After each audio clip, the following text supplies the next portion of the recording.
All right, everybody, if y'all are ready, we're going to go ahead and start with our what was going to be our morning session. We went ahead and jumped on those field tours, but we're going to start off with Mr. Dave Foster, the Director of Cattle Producers of Louisiana. He's retired with how many years?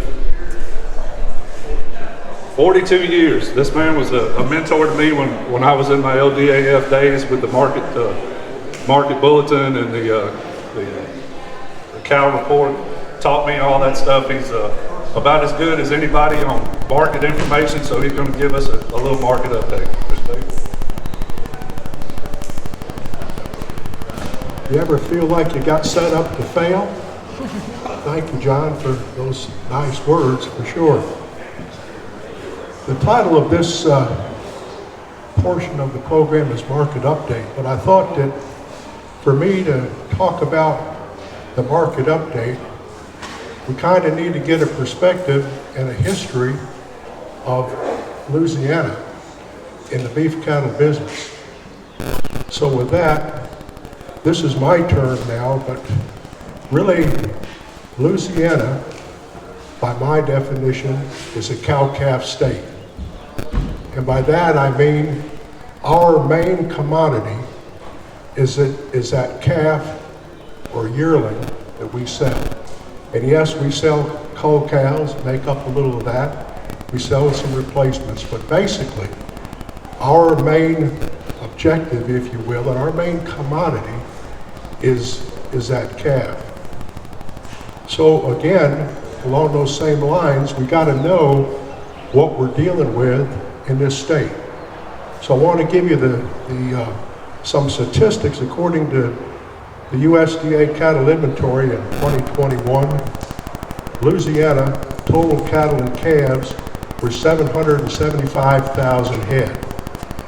Beef mama cows were 455,000 head, and both of those were down 1% from the previous year. Beef replacement heifers were 80,000 head, down 2%, and the calf crop at 340,000, down 4%. Now how does that compare to the United States? Basically their total cattle and calves were down slightly, 200,000 head. Beef replacement cattle were down, somewhere around 181,000. Heifer replacements, they were up only by 3,200. Now 3,200 head in the whole of these United States, not a whole lot of things to worry about. And the calf crop was down 1% on a national basis. So with those statistics, I'd like to ask, how many of you all here have 50 or less mama cows? Just raise your hand. Okay. How many have 100 mama cows or less? Raise them up there. Don't be afraid. Now, from 100 to 200 head of mama cows. Okay. Over 200 head. All right. You don't have to be ashamed about putting your hands up, for sure.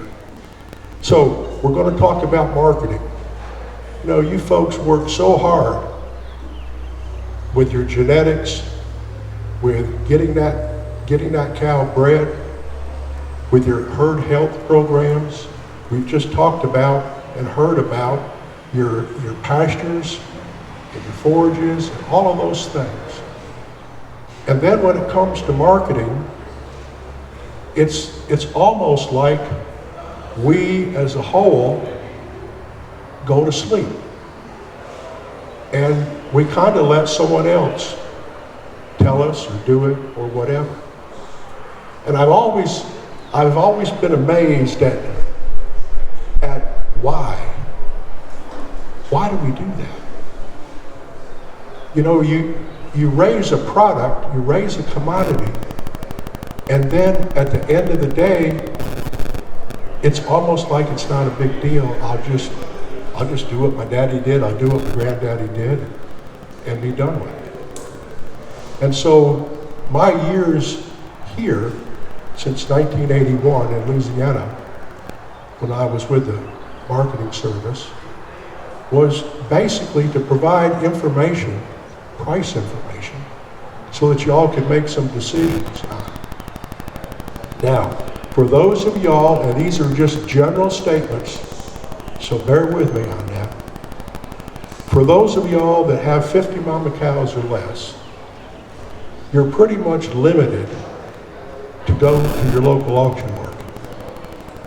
And speaking of auction markets, when I came to this great state of Louisiana in 1981, we had 35 auction markets in the state. Today we have 7. Now, that's enough to jerk you up kind of right there. Now, so you're limited to what you can do unless you get with your neighbor and you kind of get together or whatever, but then you're always dealing with the same thing. Your cattle, you may be using the same type of bull, breed of bull. Sometimes your mama cows differ a little bit, but there's always a variance in there. So again, you're really subject to just taking them to the local stockyards, which is not a bad idea. But right here, I want to stop and say to y'all, if you don't take anything home from this presentation, please take this home. One word: relationship. If you don't form a relationship with your marketing agent, be it your auction barn manager, be it your local dealer, be it your video rep, if you don't have a relationship with them, and I'm talking about that they know your cow herd because they've been to your place. They know what you need to be doing because they've seen your calf crop. They know when to tell you when to market those animals because they know you. And right now, we don't have the luxury of jumping all around, going here and there and every place else to try to figure out, well, I can get more money over here. Well, so-and-so told me they took their cattle here and I'm going to go over there. Relationship is the key. So if you've got, again, just using those figures like 100 mama cows, at 100 mama cows, if you had 100 mama cows and you had a 90% calf crop and you saved 10% of those heifers for replacements, now you've got 80 head to work with, and 80 head of weaned calves if they weigh 600 pounds, mixed steers and heifers, you could make a mixed load of cattle. However, if you calve year round, you're not going to be able to do that. If you calve in 120 days, you're not going to be able to do that. So, for all intents and purposes, if you've got less than 100 mama cows, you need to have a relationship with your local stockyards or your local order buyer. And that relationship is not this. The day when you decide that you're going to market those calves, you call them on the phone and say, hey, what's the market? I'm going to bring my calves. Well, it's the end of October, and the market here has gone south because what we're doing now, we're up against everybody else in the world that are marketing cattle. And so they leave the southeast and then they go other places to get their cattle. And consequently, our prices go south. So how do you keep doing this? Again, the thing to do is that relationship. You've got to be able to bring that person out to see what you're doing so they know what you're doing. And they'll do that. So again, you could, with 100 mama cows, maybe put together a load lot, as they call it, 50,000 pounds. When you get, again, over that 100 up to 200, then you can do some straight loads with 200 head, a straight load of steers, a straight load of heifers. And then with 200 mama cows or more, then you've got a lot of options. But it's still so important to do that relationship. If you don't have a relationship, you're just going to be up against it. And today, unlike, I'm going to say, certainly 20 years ago, but 10 years ago even, there is so much information out there on the markets that you can get updates on what cattle prices are doing somewhere else, not here, unless you go to the websites of the 7 auction markets that here in the state and find out from them. But you should be calling to find out when to market your calves. When I say when to market them, all I'm going to say, if you've got fall-born calves, then basically in June and July is a time to move them for to me, only really one reason, is because at that time frame, especially June and getting into July, is our buyers, and again, I should have said earlier that 90% of our calves leave this state. They don't stay in this state. They leave this state. They go to backgrounders, they go to grass deals, they go to the feedlots. But having said that, when that June comes around, now here's what you have.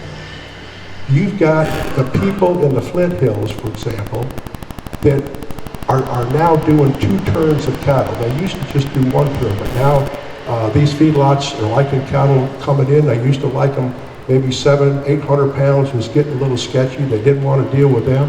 Now they'll take a 900 to 1,000 pounds because they're in the business to sell feed.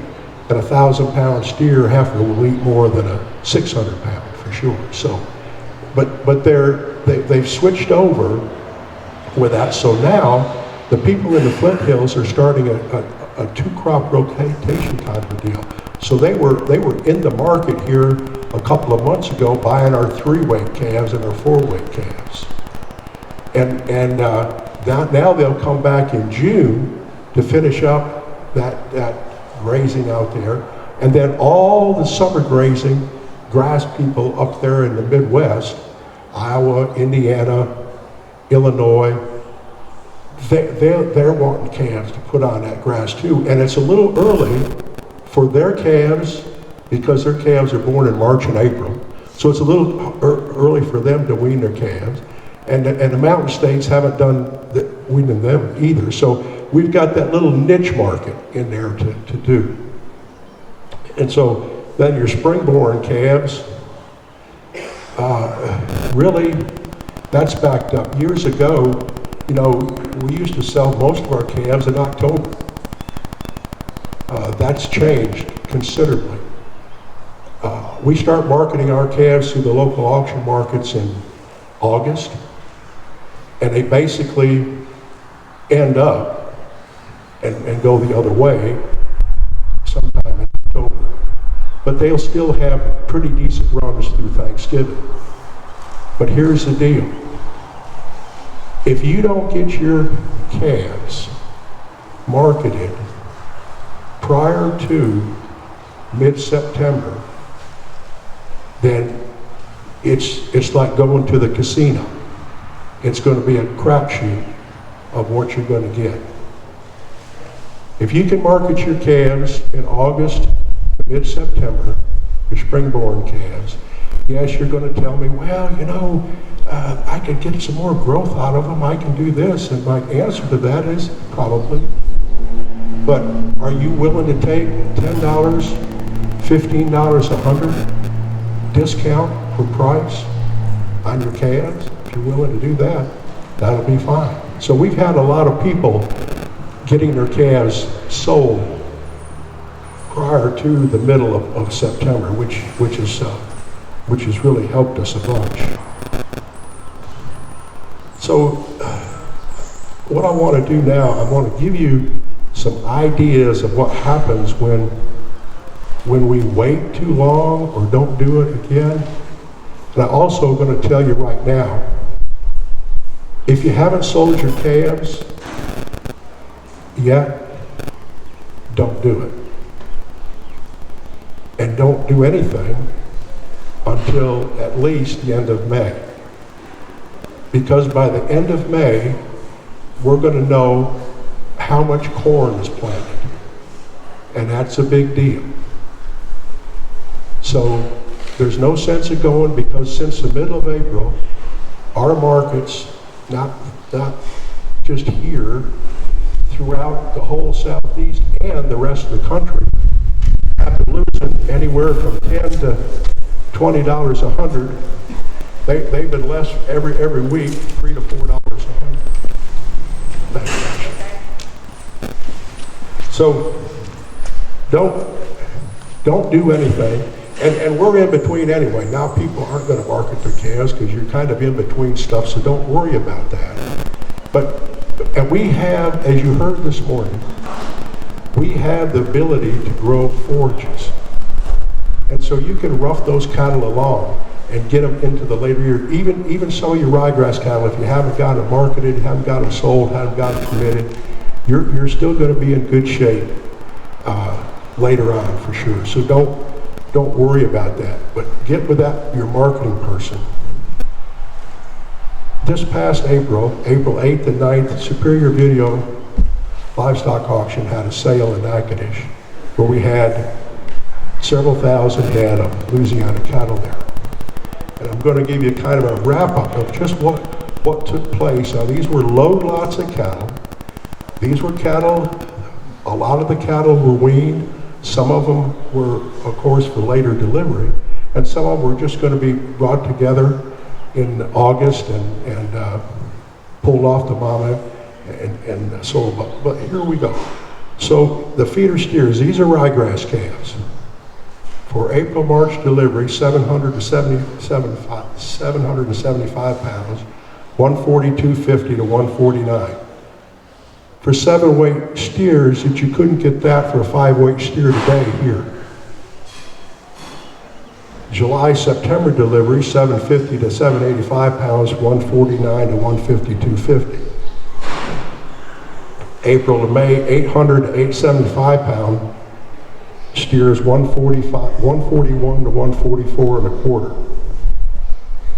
And the heifers, there was 4 loads of them weighing some 650 to 675 pounds, 140 to 142 for April-May delivery. And then later delivery, April-May delivery for the 7 weights to 785 were 133.50 to 139. You couldn't even come within $20 a hundred today, and maybe more for those 7-weight heifers. Now the calves, these are mixed loads of steers and heifers, and the heifers were sold anywhere from $10 to $12 a hundred back from what the steers brought. So we had, here's a load of 425 pound steers for July, August delivery.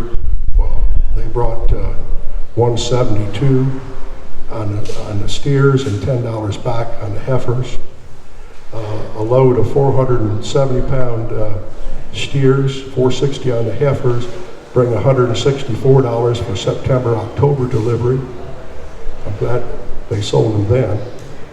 Okay, steers weighing 5 to 550 for June, August delivery, 158 to 164. 5 to 5 and a quarter steers for September, October delivery, 150 to 154.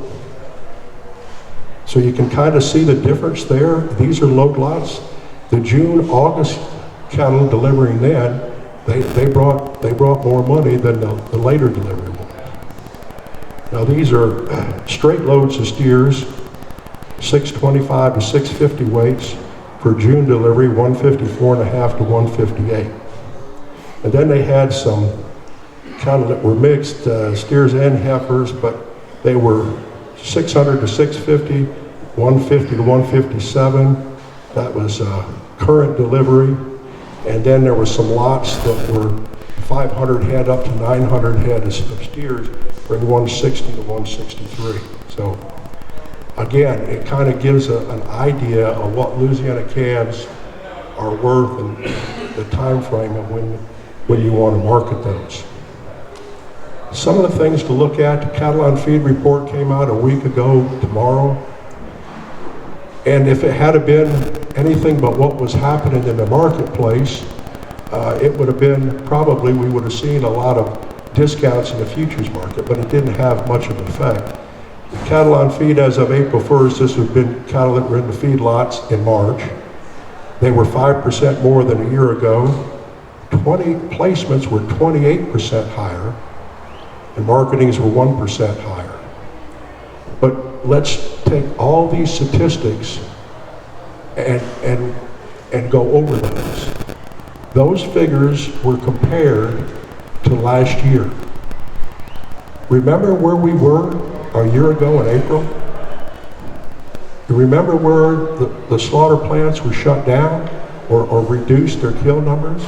Remember where people weren't marketing? Remember the weather we had? All of those things had a factor affecting these percentages. So, to be honest with you, the futures had more to deal with than that, and thank God they didn't react to it. The fat cattle market last week, the week ending the 23rd of April, these are cattle coming out of the feed yards. In the north, when I say the north, that's Nebraska, Iowa. They bring from 121 to 123. And the south, that's Texas, Kansas, Oklahoma, 119 to 120. So again, this cattle market coming out of the feed yards, they have been certainly going downhill, and I suspect if we could even hold the market steady this week compared to last week, it'll be a miracle, I believe, which has nothing to do with supply and demand. It has everything to do with four major packers that harvest 82% of all the cattle coming out of the stock, out of the feedlots. So they kind of are in control. But just to give you some ideas here, feeder cattle prices in Louisiana were lower and been lower for 2 solid weeks. But here is the take-home message. Now remember, most of y'all market your cattle once a year. The prices that we received last week were still $10 to $15 a hundredweight higher than they were last year. So as bad as the market is now, you can say, well, at least I got more than I did last year. And that's a whole lot better when you're talking to that banker, for sure. Oklahoma City on Monday of this week, they quoted their feeder steers steady to $3 lower and their heifers $4 to $6 lower. Calves, they had a few sales of calves. They were $6 to $9 lower. Johnson Regional Stockyards in Missouri, they called their feeder steers under 600 pounds steady to $3 lower and over 600 pounds steady to $3 higher. And their feeder heifers were steady to $5 lower. So, with that being said, I just want to remind you of that word that you need to remember: relationships. When you go home today, if you haven't already, who buys your cattle? Who buys your calves? If they haven't ever been to your place other than to back up their trailer to your loading dock, have them come out, take a look at things, check around, see what you need to do. Because you're in the business to make money. And yes, you like what you're doing, and yes, it is enjoyable, but it's a whole lot better enjoyable if you can tell your banker that, hey, I made a little money this year. So with that, I'll let you go, and can you take questions? Or would you, hey, do y'all have any questions? You're probably getting ready to eat, so I don't blame you. Anyway, I'll be around if you have any questions, and thank you for your attention, and good luck to you as you market.